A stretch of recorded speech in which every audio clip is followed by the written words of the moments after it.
Hi, good evening, everyone, and this is Ananya Jha from Team Espousal. We are now nearing the end of day three here at Espousal International. Our final panel discussion for today is on spiritual direction in marriage. We have some amazing people joining us for this session. We have Michael Towers, CEO of Speaking of Your Success from USA.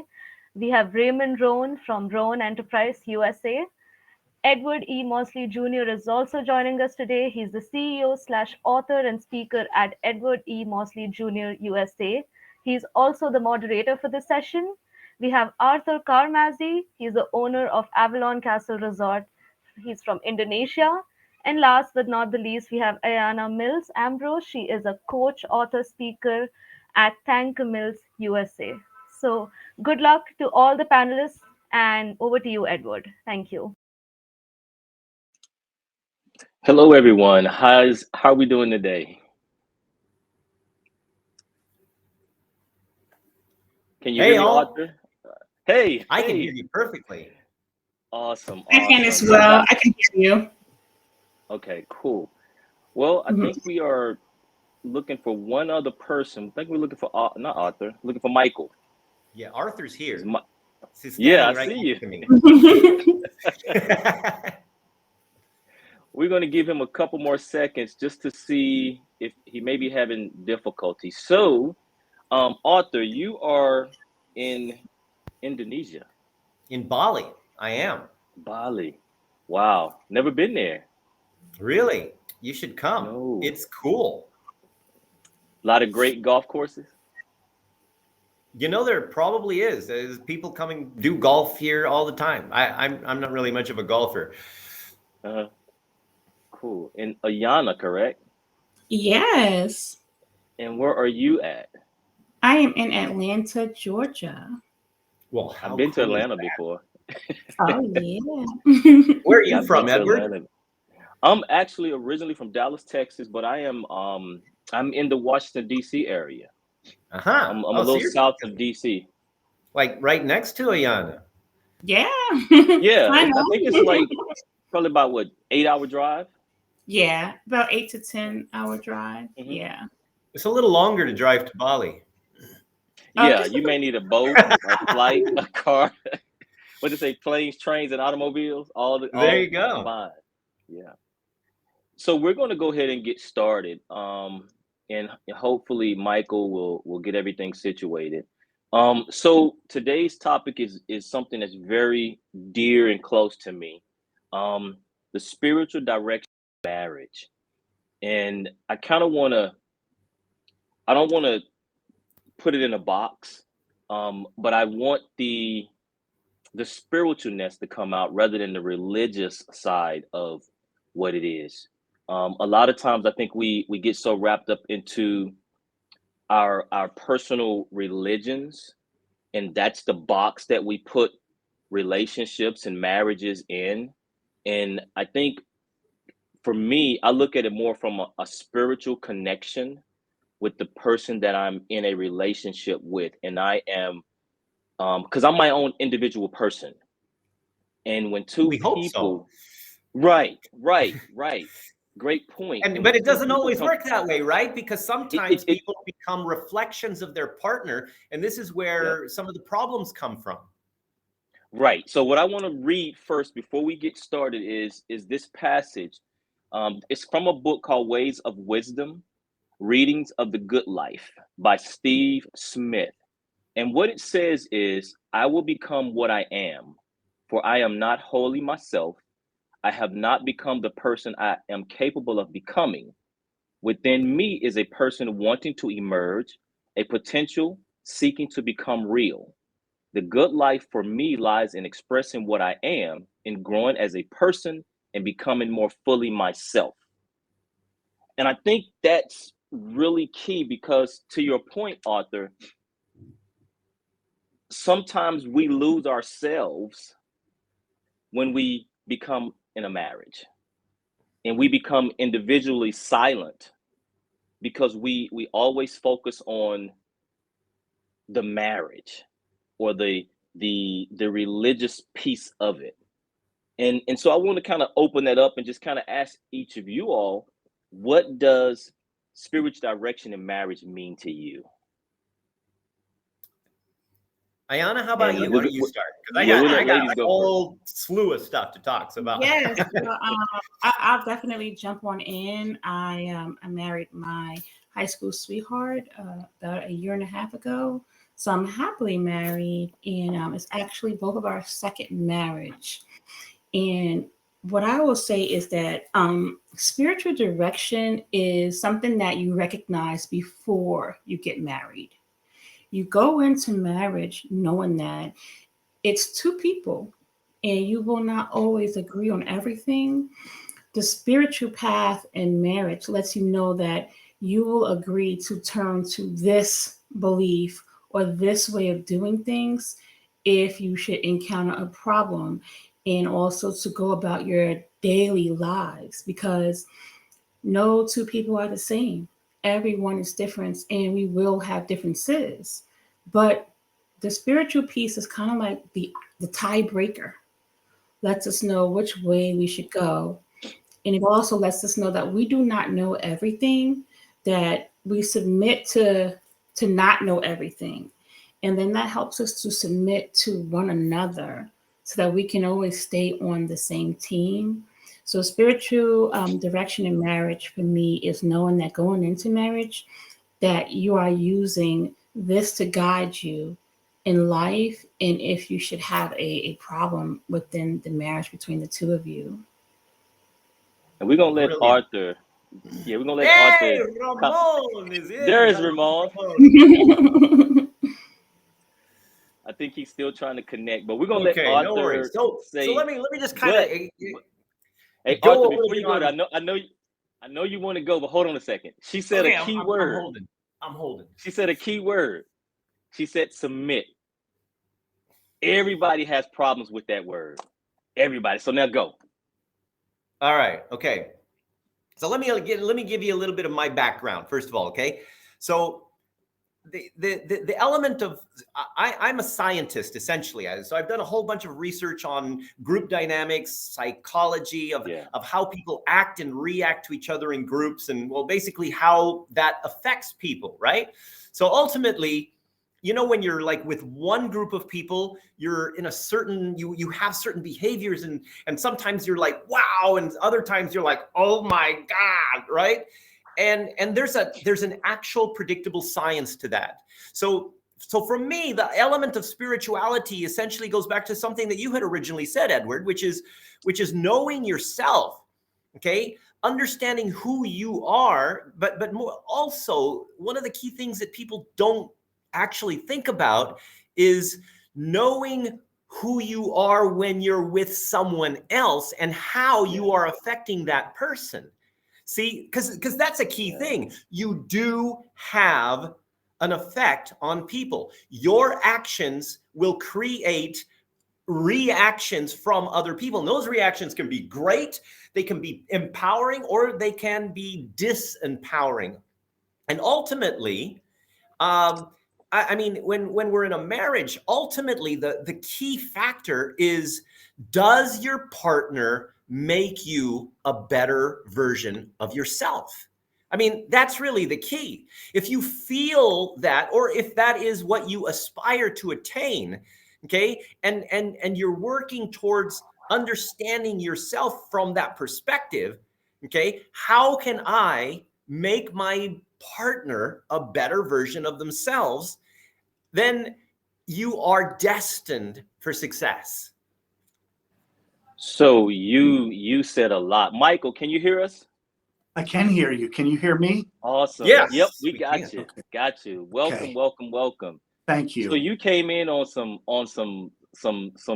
bullets. Some he was dropping some bullets. So one of the things that I heard you, what I heard you say in that was um value. You know, I heard you say, when you said a better version of self, one of the things I heard you say that I took from that was vulnerability. Okay. Because if I can if I can become vulnerable enough for my partner to make me a better person, because I have to be vulnerable enough and transparent enough to say, okay, you know what? I'm not good here, or I could be better here. How can this other person help me? Because one of the things I realized is marriage is really not 50-50. And that's what I think people go and thinking it's 50-50 all the time. It's not.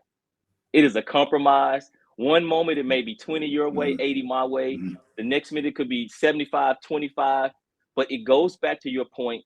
How does this person make me a better person? Michael, you had your hand up. Go ahead. Oh, no, I just was agreeing. That's something we do in a men's group of mine. If we agree, it's kind of a nonverbal. So no, I will wait until it's my turn. So No, just jump in. Jump in. This okay. is so the question was, what does spiritual direction in marriage mean to you? What does that say? So directions that, forward, backwards, are we going in the same way? So directions, a point somewhere down the line. And I think it's important to be aligned spiritually. I think we meet someone, we get all those great feelings. We start to overlook maybe, well, you know what? Maybe it's as simple as they go to a different church, or maybe it's more complex as they believe in a different deity. I think what's important is for us to understand is, let's project outward. Can we do a relationship when we're on different pathways with regards to our belief systems? And I think, for me anyway, the answer is no. And I think I'm full of myself if I decide, you know what? I know in my first marriage, and unfortunately I have to say my first marriage, that I had God, my wife did not. And so here I had this beautiful thing that should be in the center of our marriage, but it's not. And I think it's very important to be spiritually aligned. But I do love that you said vulnerability. I think vulnerability is such a good word.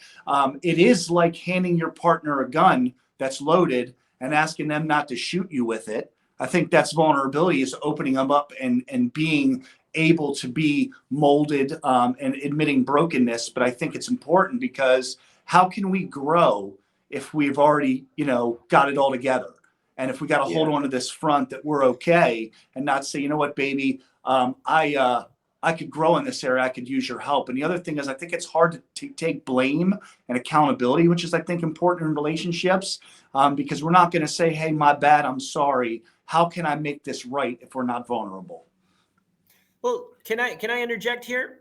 I mean, Yeah. let's look at the concept of vulnerability. So, I mean, sometimes you are vulnerable, but again, it depends on the environment, right? I mean, you'll notice that in some places, it's just very easy to be vulnerable as a person, okay, with certain people around you. Other places, it's just not. So again, it's your partner in the marriage, okay, is going to have to be the kind of person that allows you a safe environment for you to be vulnerable. Okay. So for example, if you're blaming people, well, no, you're not going to be vulnerable. If you get blamed, for something, oh my gosh, you didn't do this, or I'll be, it'd be, now you've spent all the money on this, and it's like, what, now the children can't eat, or whatever, right? I mean, you're going to create an unsafe environment. The moment you start blaming, vulnerability goes out the window. Yeah. So the key thing is, go ahead, Ayanna. Spiritual direction has to begin before the marriage begins. Yeah. You agree to go on the spiritual journey together. You can't wait until after. Now, if you waited until after, you can redirect it if you both agree, but you can't walk together if you don't agree. So spirituality comes first. You both have to agree on it first, and agree that you're both aligned with one another. So that is the main thing. That's really a big part of marriage, is recognizing that it is a spiritual journey before the wedding. Yeah. I let me agree with you. Go ahead. Yeah, so I wanted to, I think Michael said something that was really, really good to me. One of the reasons, so I have had multiple marriages, and my previous marriage ended because my wife passed away. And so it took me years, I thought love died. I thought it was, this couldn't be happening. So it took me some years, and so I finally said, you know what, I need to give love another chance. And when I did that, I opened myself to a better me. And the only way I was able to fully grasp marriage again and spirituality was something that Michael said was very important. He said a safe space. Mhm. The only way that I was able to say, you know what, I want to take this journey again was my current wife. She gave me a safe space. She didn't, there was no judgmental, there was no awkward moments. It was a space of complete vulnerability. And that's when I said, you know what, this is a safe space, so I can do this. But I think it goes even to, I For a believe couple of people that in order to join and align, each person has to be whole before the Yeah. marriage. Yeah. And if I come in, and I love the group dynamics piece. I'm coming, Arthur. I got you. I love the group dynamics piece because the group dynamics kind of, for me, it works because I do this in HR all the time. But if you look at it from a round table perspective rather than a square table, everybody is equal in all parts. And so when you talk about group dynamics and alignment, there has to be a mutual understanding, and you have to be whole before you can come to the table. You can't be broke. Two broke people don't make a whole person. you know? I think you're going to say something, Arthur. I was. I mean, okay, so for example, like Ayanna and you, I mean, are absolutely right, but that's in an ideal situation, right? I mean, ultimately, a lot of people that are here now, they're already married, and maybe they didn't figure it out in the beginning. And, so I mean, it's, you can't say try again. um, and even if you do have that initial foundation, I mean, ultimately people evolve, and sometimes they evolve in different directions. And it is the ability to, I mean, I think you had mentioned, Edward, that, like sometimes it's 80-20 and 70-30 and different directions and stuff like that. And that's a very key factor. Because ultimately, who is going to take the lead to bring back when things get, boring? I mean, it happens, right? I mean, you have the same person over and over again. I mean, it could get boring unless somebody takes the lead to spice it up. And that means, you can be romantic. You can do things that you like, crazy stuff that you used to do when you were, younger or when you first started, or you can just kind of like create new ideas. I mean, go to Bali. I don't know, whatever, right? I mean, the thing is that ultimately, having the ability for one person that is already complacent, at least one person out of that needs to take the lead, okay, and needs to kind of figure out, okay, how that, I mean, because remember, sometimes your needs change. Like my wife used to be very secure, and like, not really take any risks at all. And then she married me, and now that she's totally different. Right? But the thing is that so initially my lack of I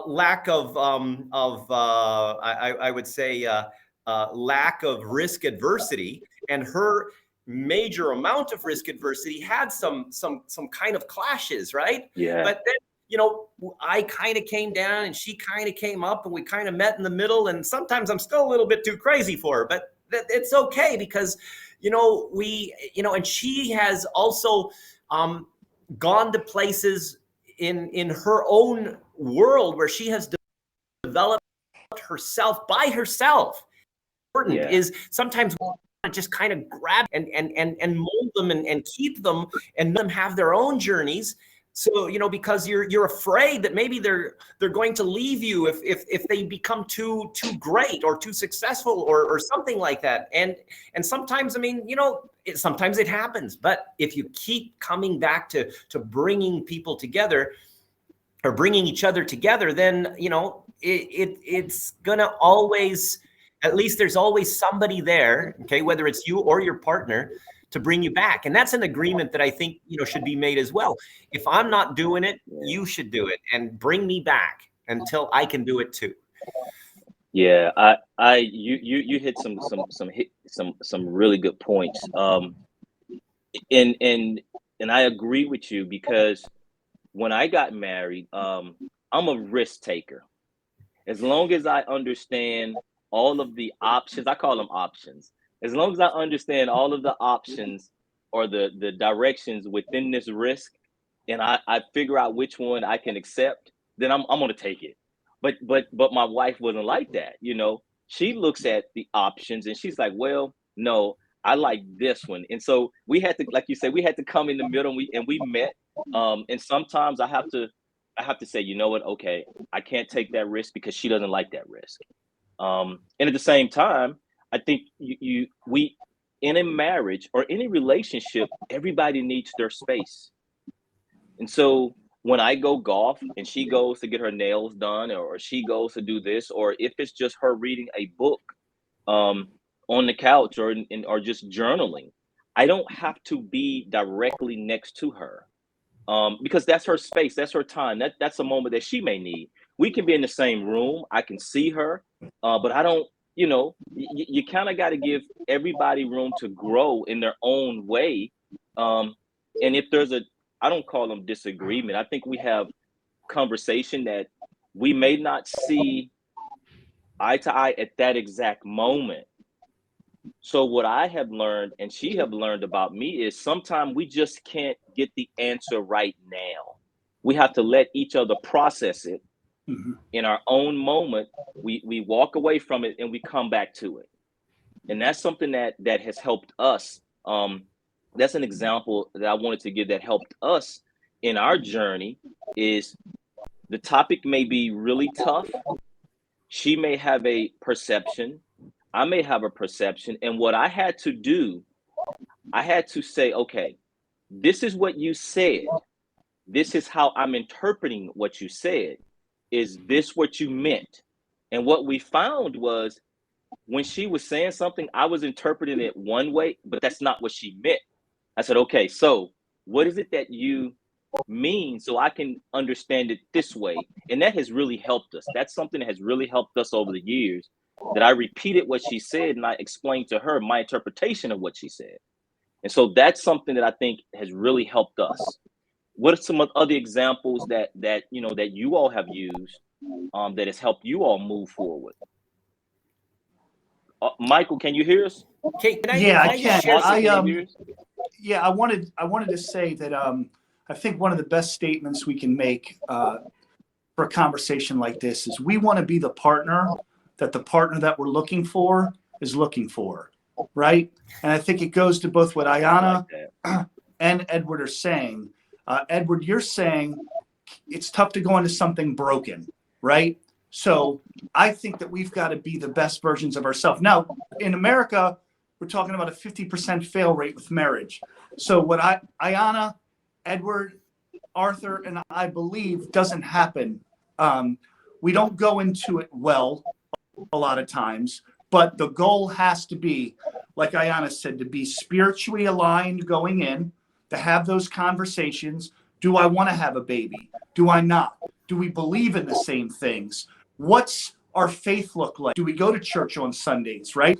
So I did a pre-wedding DVD series that was biblical based, so we could get to the bottom of some of these things. I did something called Financial Peace University, so I knew where we were aligned financially. I had all the conversations, having been in a first marriage and having not done this. I wanted to succeed the second time. The statistics for second marriages are far worse than first marriages. So I wanted to make sure that mentally, physically, and spiritually, I was as healthy as I could be. And in order to do that, you always hear, take some time for yourself. Don't date for a while. Find yourself. Nobody wants to hear that when they want to date. Yeah. However, if we can do that, that's where we grow with ourselves. And if I'm mentally, physically, and spiritually as well as I can be, now I go out and I look for my partner, because I'm the partner that I'm looking for is looking for. So So let me ask you all. Let me ask you all this question. Hey, Ramon, can you hear us? Yes, I can. Can you guys hear Okay. me? Yep, we got you now. So let me All let me right. pose this question to the panel, and I'm gonna let Ramon go first since he kind of got on.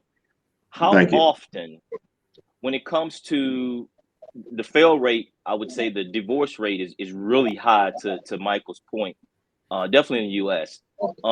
How often do we have, I like to front load a lot of stuff. I front loaded a lot of stuff with my current wife. We talked about everything. Me too. How often do we have those difficult conversations, finance, intimacy, when we talk sex, when we talk money, when we talk the family dynamics, you know, I guess we're using this term, blended families now. Mhm. How often do we have those conversations before we say, hey, let's get married, you know, or hey, let's join? Or do we a lot of people waiting till they're engaged, now they're married, all of a sudden now you're Mm. having this blended family hard conversation? So kind of let's kind of talk about that. How often are we having these conversations before marriage? I can't. I, I don't know what the statistic in regards to that, but I think it's very important, especially during the, I call it the investigation phase of in Yeah, a relationship, because you need to find out where they are financially, where they are spiritually, and where are their goals that they have. Because maybe, I in my previous marriage, I wanted, she was not good with handling money. So I had to know in that relationship who was better at what. And so once we knew who were better at what, then we can move from there. But I don't think that I think that not enough is given, time is given to spending on those items, because probably divorces won't happen as much as they do happen have we do the proper investigation. Yeah, for sure. yeah.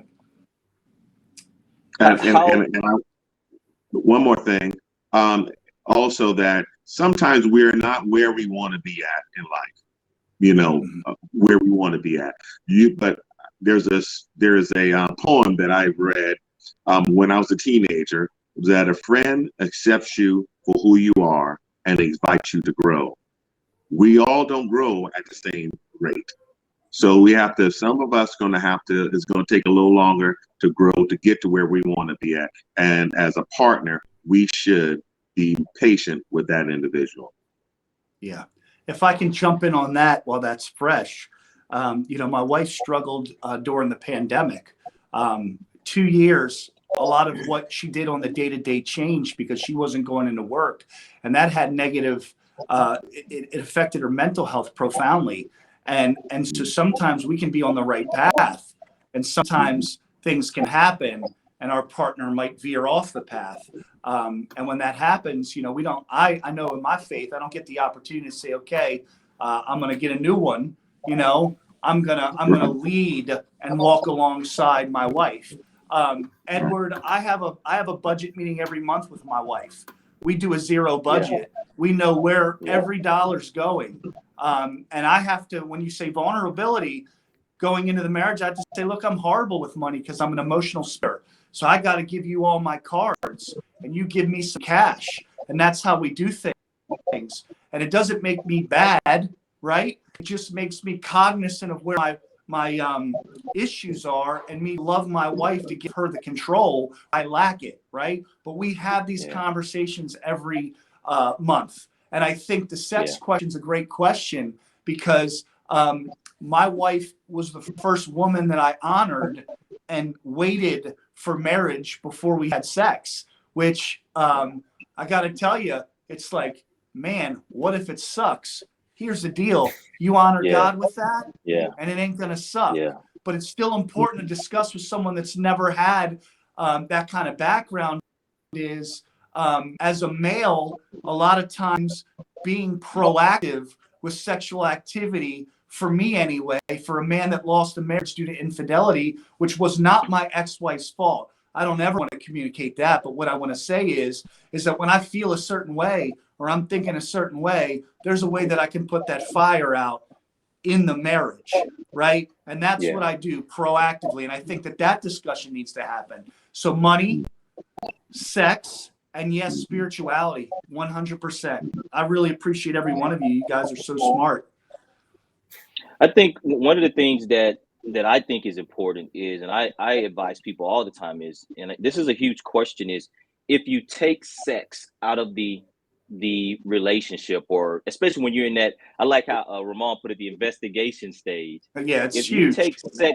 If you take sex out of that, do you have a conversation?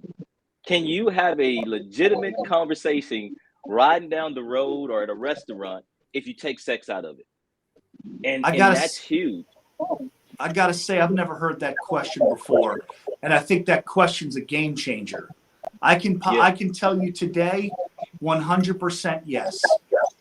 But if you ask yourself Ayanna, that question and it's no, what happens when your wife gets depressed? What happens when you're physically unable to perform or there's struggles because of depression? That is a great question. Yeah. Yes. My husband and I, we waited until marriage before we had sex as well. And the one thing we realized is that we communicate so much better because of it, right? There is no solution. There is no emotional kind of thing. It's like, you're thinking, you are being realistic. You're not being led by your flesh or any sexual desires or trying to, because sometimes people use sex as a way to soothe something else, but you are communicating. So communication is the best thing that you can do before you get married, so that sex is not the solution beforehand and cloud your judgment. And it can help to be the solution afterwards, yes. Right. Mm-hmm. So we have about 10 minutes left. So I want to give everybody the opportunity to kind of just give us some takeaways. What is, if you had a minute, 1 minute, and somebody, your elevator pitch in 1 minute or so. I got so it. Everybody just kind of give us their 1 minute elevator pitch. Yeah, I got it. If you want me to go.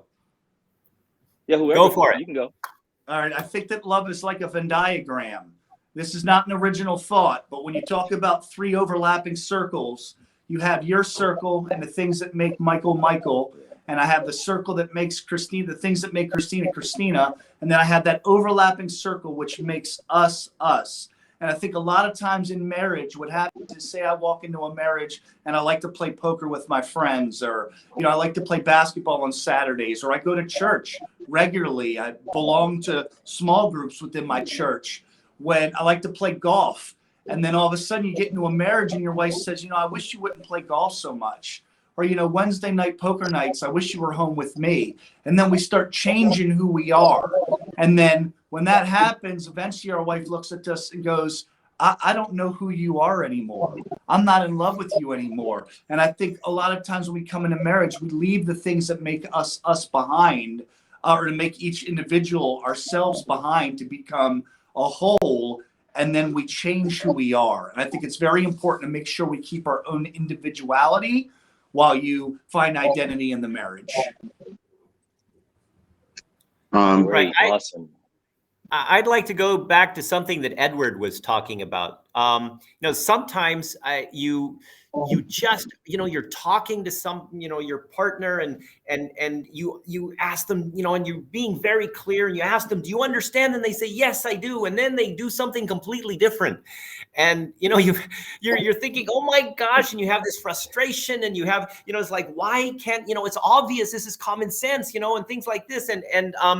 And this is something that I have from previous experience in working with various other people. So one of the key things that has helped me was and well, other people in this case, but is understanding. So there's this way that people basically get clarity. It's a genetic process. It doesn't change. Okay. And the thing is that sometimes, you know, we expect that we're going to try to change that person so that they can get you and have that common sense that you do. And it doesn't work, because it literally, I mean, it's like saying, okay, you know, Ayanna, I think you should have blue eyes. Okay. I don't like brown eyes. You should have blue eyes. And it's like, even if you go out and get blue-eyed contact lenses, you still have brown eyes. Okay. And so it doesn't change. Right. And so anyway, this is called the brain's ambiguity relief process. Anyway, we won't go into that, but you know what I'd like to do is, I would like to give, you know, everybody on here code that they can use for their for themselves to go ahead and kind of find out what brain process they have and what brain process their partner has. And you can use this code, and you'll literally be able to see why some of the problems you have inside. There's a little thing, and see, it'll tell you how to have a better relationship with people, how to, you know, be more productive together, whatever. And all of these things are fundamentally there. I just put it in the chat. And because what happens is that we literally, I mean, from our own perspective, we see things and in a certain way, and we get clarity in a certain way. And that means that we approach them in a certain way. And when somebody else doesn't do that, what happens is that we feel that we need to change them in order to be right. Okay? And that's where a lot of the problems come in, because they can't change. I remember Awesome. this. Go ahead. I remember this couple. They're married for 60 years, and they told me what was the success of their marriage. And she said that I try to learn something new about him every day. And so even when the conversations, rather when things don't work out for us men in our late 70s, what still works out is the conversation. Is that they had a genuine friendship, they had a genuine relationship that where they can talk for hours and be in their own world. And because there's an intimacy that cannot be duplicated through the intimacy of a good conversation.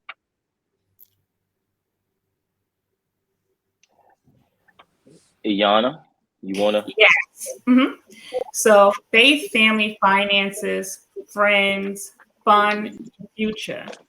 6 F's. Very important. Decide upon it before you get married. If you are already married, then sit together, grow together, but put the other person first, because you are one flesh. You're one. Treat that person better than everyone else, better than you would treat your boss, better than you would treat your children, anyone else. And everything will work out. Thank you. Awesome. So one of the things that I wanted to kind of leave or say before we kind of close up here is how I approach marriage is I have a relationship with God. You know, if some people may not use that term, but I do. And my wife has her own relationship with God. And then we come together as one. So it goes to Michael's diagram that he used. You know, you have 2 people, 3 circles, 1 circle wife, 1 circle me, and then we have this circle that joins. And so we're able to align perspectives that way. And the other thing that I tell people all the time is, and so I'm kind of one of those people where I don't like stress. And I like adding value. And my thing is, if I'm not adding value to you as a person, a friend, or whoever, a business or a client, then we don't align. And if you're not adding value to me, then we're not aligned. We can be associates, but that's okay. You know, we don't have to be together all the time, but that's okay, because your perception is not my reality.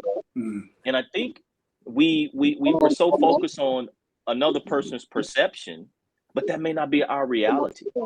And so I don't worry about that stuff. I kind of cut it away. So I think when it comes to a marriage, a relationship, you have to kind of allow yourself to be you, in a bigger whole. And I think what everybody is can agree on is, regardless if it's group dynamics, if it's a marriage, if it's alignment, if it's making a better version of ourselves, if it's compromise or submitting, if it's, safe space. I think what all of that really ultimately says is we're respecting each other's opinion, our views, our values, what we all bring. And if it's money, if it's intimacy, if it's we're able to have those conversations. And we may not, like you said, we may kind of bump right off the bat, but we're able to say, okay, we still need to have this conversation, and let's still eat some dinner. Let's still go to Bali. Let's still do all this stuff, but we're still going to have this conversation. And I think if we can understand and accept each other's opinion, I think it works. Because when we don't allow the other person's opinion to have equal weight or equal value than ours, that's where we get into the issues. And so I just want to let me look over in the chat to see if anybody had any questions or any comments that they wanted to that they ask. And I don't see any over there. Looking at question and answer panel. Yeah, I'm not seeing anything over there either. So I think we're okay. I've had a wonderful time. I know this conversation can go on like forever, because I think It could. yeah, to get different perspectives, and I know everybody has different references and resources, and I'm going to definitely check out the coloredbrain.com that Arthur put out there, because I think one of the things I know my wife wanted me to read, and I read it occasionally, I haven't read it completely, was the 5 love languages. Because I so had big. I had So to big. understand her. I had to understand that she may not need the words, or actually, let me say it this way. I had to understand that she needed certain touches, that she needed certain I love you, a certain amount of I love yous. Rather than me, I may not need the I love you or get the excitement, but I want to see her eye contact if I'm in the room with her. I may want to just touch her as I walk by.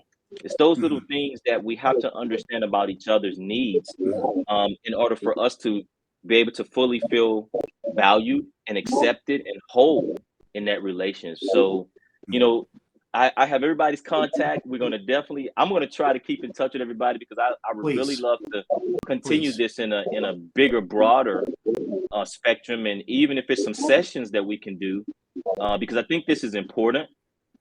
Definitely when it comes to the age groups that's in the world, and people are getting, my first marriage, I was young. I was in the military.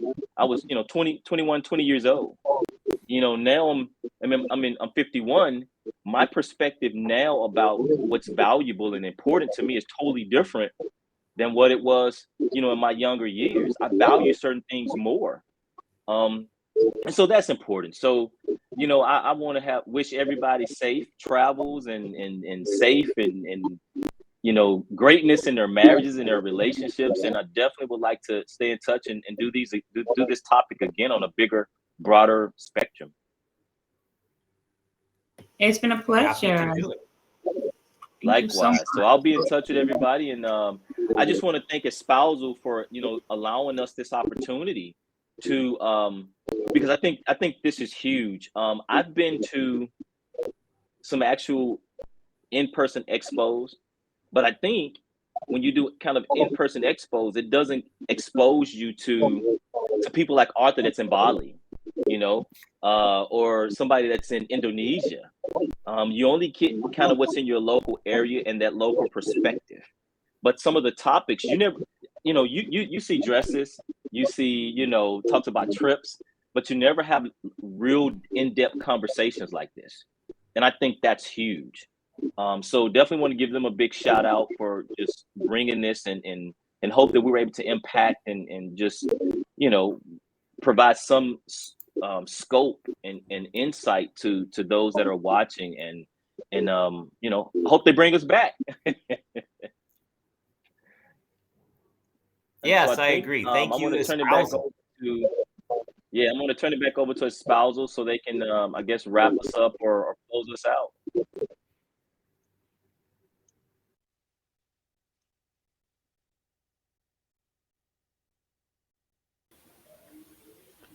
Okay, wow, that was such an insightful session. Thank you to all the panel members once again.